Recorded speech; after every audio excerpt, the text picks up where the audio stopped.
মনস্তত্ত্ব নিয়ে যারা যারা কাজ করেন, যারা গবেষণা করেন, তাদের কাছে একটা সাবজেক্ট হয়ে উঠছে হুমায়ুন কবির।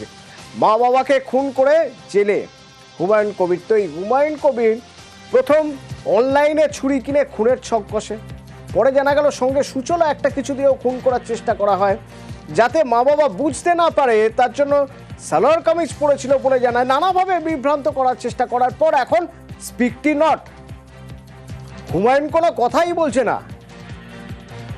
শরদিন্দু রয়েছে সরাসরি আমার সঙ্গে। শরদিন্দু, এটা তাহলে লোন উলফের নতুন চাল?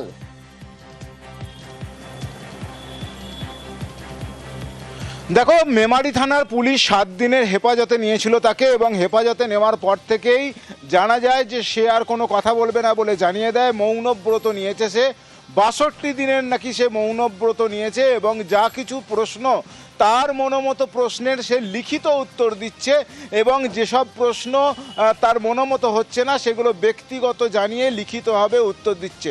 শুধু তাই নয়, পুলিশের কাছে সে খাতা, পেন, খবরের কাগজ, বিভিন্ন বই চেয়ে পুলিশকে কদিন নাজেহাল করে ছেড়েছে, এবং গতকাল রাতে তাকে নিয়ে মধ্যরাতে তার বাড়িতে এই ঘটনার পুনর্নির্মাণের জন্য গিয়েছিল পুলিশ, সেখানেও সে কোনো মুখ খোলেনি। তারপরেই আজকে তাকে বর্ধমান আদালতে তোলা হয়। বর্ধমান আদালত 14 দিন তাকে জেল হেফাজতের নির্দেশ দিয়েছে। পুলিশ মনে করছে যে জেরার হাত থেকে বাঁচতেই এই কৌশল নিয়েছে হুমায়ুন, কারণ এর আগেও বেশ কিছু কৌশল তাকে নিতে দেখা গিয়েছিল। বারে বারে সে তার বিভিন্ন বিষয়ে প্রকাশ্যে এনেছে।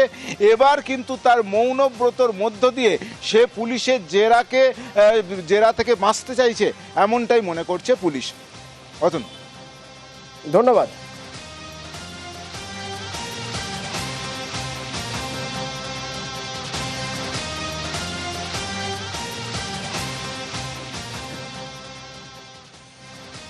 বোলপুরে